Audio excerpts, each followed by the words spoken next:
Panibagong araw, panibagong vlog. Welcome na naman ulit sa ating channel. Ngayon lang tayo nakapag-edit dahil super busy natin. Pero okay lang yan dahil may video naman. So, ang araw na ito guys, ayan, nung isang araw pa yan, linggo. At hindi nga kami nakapagsimba nila Ate Dronby dahil nga meron tayong mga tauhan na pumasok dito sa ating bahay. Ayan, dahil nung Sabado ay hindi sila pumasok, Linggo na lang sila pumasok at nagtrabaho. At dahil Linggo, pagkatapos nga nila mag-flooring, ay pinauwi namin agad sila guys, no? Nag-flooring lang sila dyan sa magiging kwarto nila Ate Dronby at bigla nga bumuhos din yung ulan, kaya kawawa yung ating mga trabahante. Dahil uminit kanina, tapos ngayon umulan, ayun, nagpaulan na sila guys, no? At ayan, binibilisan na nila matapos mag-flooring para makauwi din sila agad dahil Linggo naman ngayon.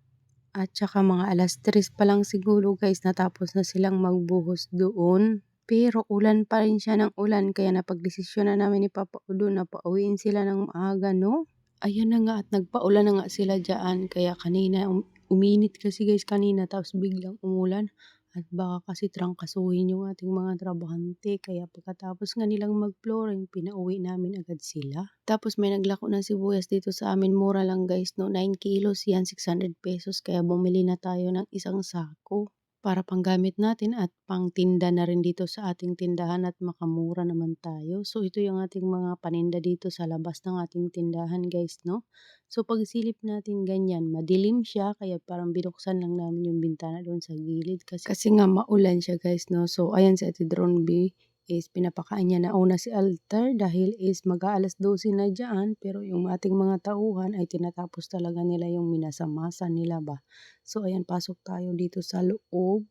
At sisilip na naman ulit tayo doon sa mga nagtatrabaho dahil nga sinasabihan ko yan sila nga nakahain na nga tayo at pwede na silang mananghalian. Kaya nga ako nakapag-video-video dyan guys, no, dahil nga tinatawag ko na sila nga pwede na nga silang kumain. Sabi ni Papa ko doon is tatapusin muna daw yung kanilang pagbubuhos. Tapos ayan naman, araw ng Lunes yan, napunta ako sa Paranas, bumili tayo ng yero dahil nga ano na sila guys, ano na doon ba, magbububong na doon sa magiging kwarto nila Ate Dronby. Tapos ayan, at nakabili nga ako ng lagayan ng mga sibuyas, kamatis, bawang kasi yung ating mga sibuyas, bawang kasi is nasa labas lang. Pag na may nabili ay lalabas pa ako, kaya gusto ko is nandito na lang sa loob ba para hindi na tayo palabas-labas.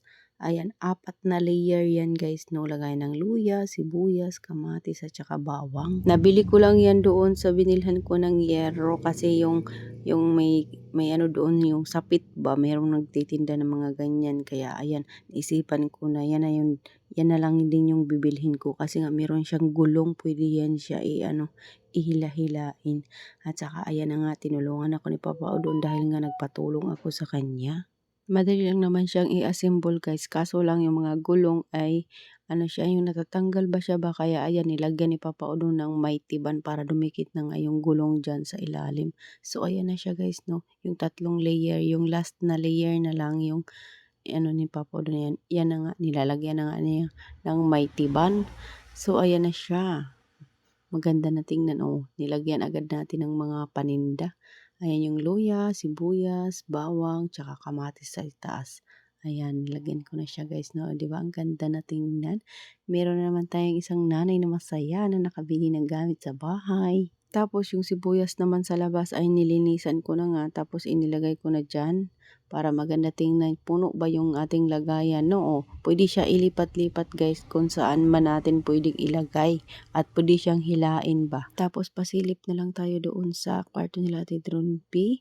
Ayan, magbububong na sila. O siya guys, hanggang dito na lang muna yung ating video. Mamaya naman ulit at makapag-video ako sila sa kanila no, na natapos na yung pagbubong nila doon sa taas. Kasi nga gabi hindi ko na nabidyohan guys na natapos na nila pagbubong, no.